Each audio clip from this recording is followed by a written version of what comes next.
ময়মনসিংহে ত্রয়োদশ জাতীয় সংসদ নির্বাচনের মনোনয়নপত্র যাচাই বাছাই কার্যক্রমের দ্বিতীয় দিন চলছে। শনিবার সকাল 10টা থেকে জেলা কার্যালয়ের এই কার্যক্রম শুরু হয়। যাচাই বাছাই হলফনামায় সম্পদের বিবরণ না দেওয়ায় ময়মনসিংহ 4 সদর আসনে বাংলাদেশ সুপ্রিম পার্টির প্রার্থী লিয়াকত আলীর মনোনয়নপত্র বাতিল করা হয়। একই সঙ্গে আয়কর রিটার্নের সম্পদ ও আয় ব্যয়ের সঠিক তথ্য না থাকায় ন্যাশনাল পিপলস পার্টির প্রার্থী হামিদুল ইসলামের মনোনয়নপত্র বাতিল ঘোষণা করা হয়। এর আগে শুক্রবার ময়মনসিংহ জেলা 11টি সংসদীয় আসনের মধ্যে 3টি আসনে যাচাই বাছাই শেষে 25 জন প্রার্থীর মধ্যে 5 জনের মনোনয়নপত্র বাতিল করা হয়। মনোনয়নপত্র যাচাই বাছাই করা হবে।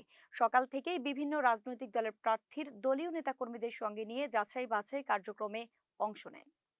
শুক্রিয়া জানাচ্ছি যে আজকে আমাদের নমিনেশন পেপার যাচাই বাছাইয়ের পর আমাদেরটা প্রাথমিকভাবে বৈধ হয়েছে। এই জন্য আমরা আল্লাহকে শুকরিয়া জ্ঞাপন করতেছি। আর সর্বোপরি সদরবাসী যারা আছেন সকলের কাছে দোয়া চাচ্ছি।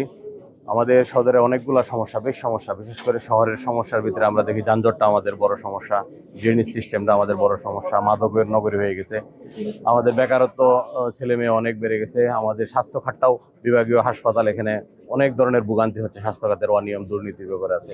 আলহামদুলিল্লাহ, বহু বছর পর, প্রায় 17 বছর পর হারিয়ে যাওয়া গণতন্ত্রকে ফিরিয়ে আনার জন্য আপসীর নেত্রী দেশনেত্রী বেগম খালেদা জিয়া, ওনার পরামর্শে, ওনার নির্দেশে জনাব তারেক রহমানের নেতৃত্বে সর্বশেষ জুলাই আগস্ট বিপ্লবে ফ্যাসিস্ট হাসিনাকে পতন ঘটিয়ে গণতন্ত্রের ধারা নতুন করে সৃষ্টি করার জন্য, দেশ গড়ার জন্য আমরা জনাব তারেক রহমানের নেতৃত্বে রাস্তায় থেকে আজকে যে পরিবেশ সৃষ্টি হয়েছে, আমরা মনে করি যে 12ই ফেব্রুয়ারি নির্বাচন একটি ঐতিহাসিক নির্বাচন অনুষ্ঠিত হবে। প্রত্যক্ষ ভোট, দিনের ভোট দিনেই মানুষজন তাদের পছন্দের প্রার্থীকে, পছন্দের দলকে দেবে। এই ব্যাপারে আমরা দাবি রাখতে চাই যে বিএনপি জনগণের দল, এই বিএনপি সরকার পরিচালনার অনেক অভিজ্ঞতা আছে।